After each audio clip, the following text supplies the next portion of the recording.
Good morning, everyone. This is Mike Cayley 7 coming to you from my 2014 Ultra Classic Electroglide.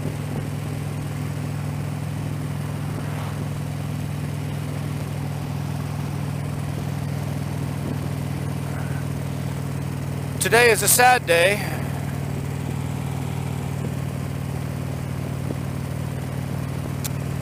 Two days ago, I had to bury my dog Lily.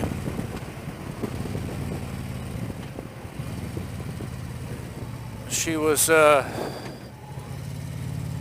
sick. 2 mornings ago, she was panting incessantly, and I knew there was a problem. And then she coughed up blood.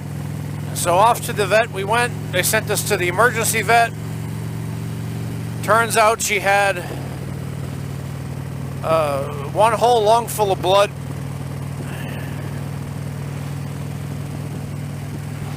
And so, being 11 years old and in pain, we had to put her down. It was a very, very horrible day. She went from being fine to dead within a day.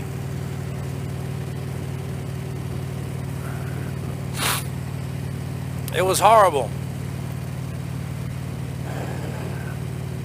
That is the 5th dog that I have had to bury.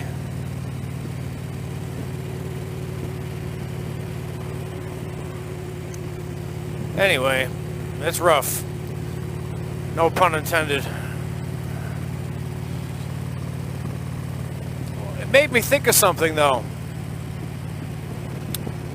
You know, death. It comes for us all, some sooner than later, but eventually we all go into that, you know, good night, whatever thing, poetically. We all go teats up. And I thought of this. When I was younger, I had a lot of friends who were atheists or anti-religion, and they would kind of scoff at people, older people who never really were religious when they were younger but found religion as they got older. We used to scoff at them like, look at these hypocrites, and they're only interested in it because they know they're going to be dying, you know, soon, so that's why they get all religious, but they don't really believe, or it just seemed kind of disingenuous of them. I thought, you pussy. You know, that was the idea. Now, I wasn't an atheist. I was never an atheist. I was always an agnostic. And I still am, but I lean more toward the faith side of things. Not a big fan of organized religion. There's a lot of evil things have happened in the name of organized religion and different interpretations of quote-unquote holy books.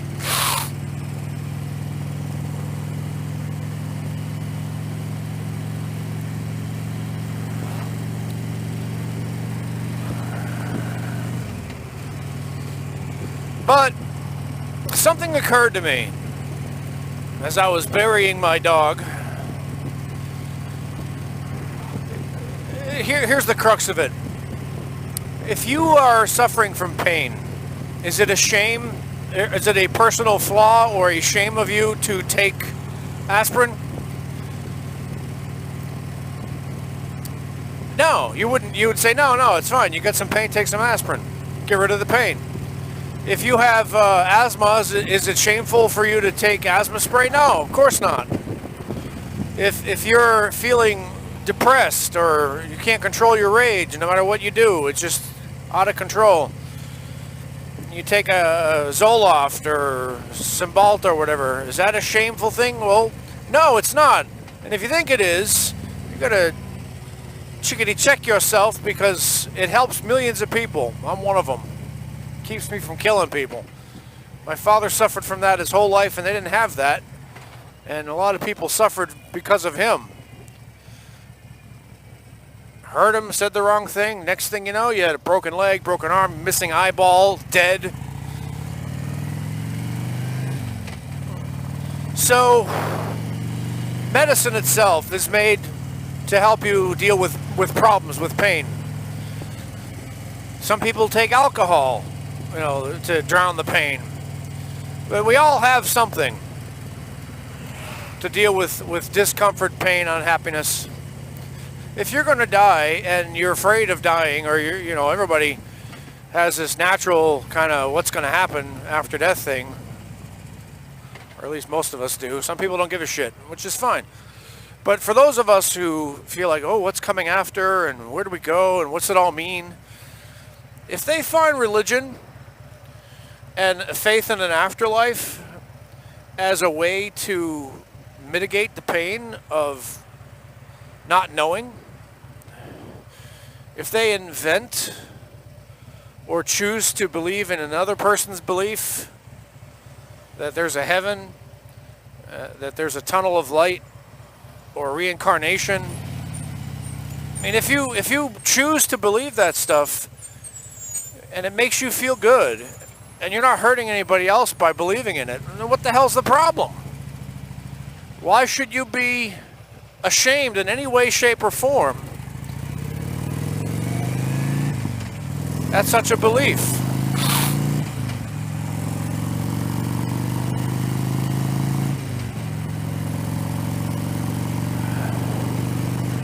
Is it really any more meaningful to go into that good night with a grim feeling of, oh, there's nothing and I'm just gonna rot? I mean, at the end of it all, you're still gonna die. You might as well die happy,